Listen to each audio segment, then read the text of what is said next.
አርሴናል 4-1 ቶተንሃም ባሸነፈበት ጨዋታ ኤቤሬቺ ኤዜ ሃትሪክ ሰርቶ ነበር። እንዴት ነው ግን 3 ጎል 10 ቁጥር ቦታን ይዞ ሊያስቆጥር የቻለው? የቶማስ ፍራንክ ቶተንሃም ቡድን ሲመጣ ወደ ኤሚሬትስ ሎ ብሎክ እንደሚጫወት ኦልሞስት ተረጋግጦ ነበር አስተላለፍ ሲወጣ።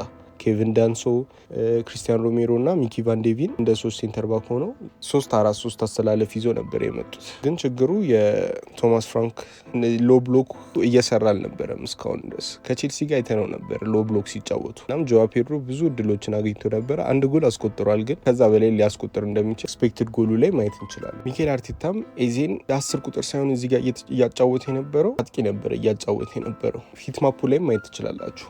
ሴንትራል ሮል ነበር እየተጫወተ የነበረው። ሚኬል ሜሪኖ ደግሞ ወደኋላ ተመልሶ የኦዴጋርድ ኦፕሬት በሚያደርግበት ቦታ ላይ ነበረ ኦፕሬት እያደረገ የነበረው። ገና ጨዋታው ሲጀመር ሜሪኖ ነበር አጥቂ።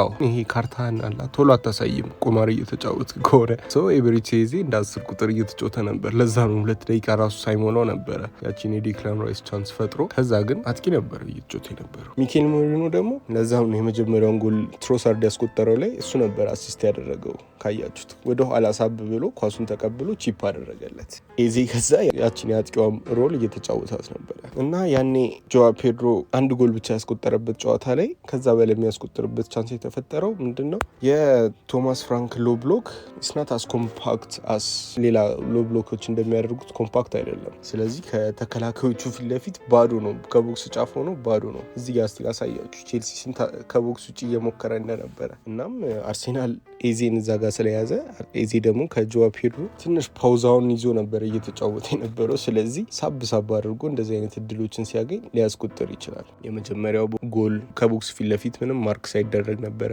ሁለተኛውም ጎል እንደዛው ቦክስ ፊት ለፊት ማርክ ሳይደረግ፣ ሶስተኛውም እንደዛው ቦክስ ፊት ለፊት ማርክ ሳይደረግ፣ አራተኛም እንደዛ ሊደግም ነበረ። ቪካሪዮ ሴቭ አደረገው እንጂ ሊደግም ነበረ። ኤዜም ከዛ ቦታ ጋር ስንት ትላንትናውን ኤክስፔክትድ ጎሉ የኤዜ 0.66 ነው እና ኳሊቲ ሲኖር ከዛ ቦታ ላይ ጆዋ ፔድሮ ማድረግ ያልቻለው ኤቤሬቺ ኤዜ በደንብ አደረገው። ከ0.66 ጎል ኤክስፔክትድ ጎል ሃትሪክ ሰራ እና ለዛ ነው ኤዜ 10 ቁጥር አልነበረም ትላንት አጥቂ ነበር።